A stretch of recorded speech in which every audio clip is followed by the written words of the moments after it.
Eric, pra você, bebê. Happy birthday, Eric. Happy birthday, baby. Beta, can you say happy birthday? Hey, speak.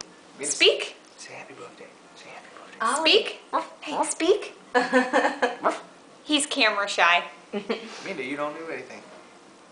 Happy birthday, Tell Eric. him he's gonna get a cushy shit today. If he eats too much cake. If you eat too much cake, you will get cool shishi. Cool xixi, Brazil. That's the new word. Okay, nice. They're gonna like. Agora eu vou falar pra você, né, meu amor? Peraí. Você viu o que eles fizeram pra vocês, o parabéns. E eu, quer dizer, pro meu amor, pro meu bebê lindo do meu coração. Meu bebê, meu bebê.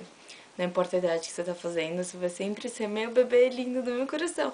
E eu vou sempre aí tá te apertando tudo. Que eu te amo muito. Esse vídeo é pro meu irmãozinho, pro Eric lindo da minha vida.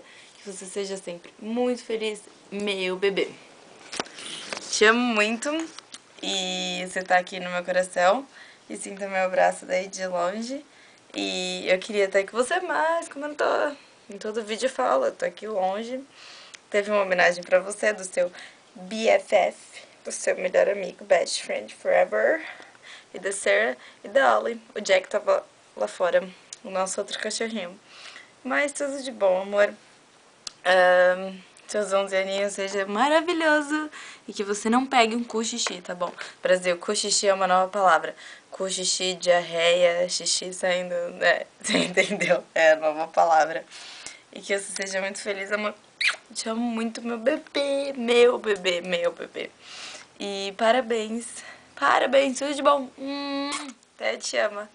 Beijo.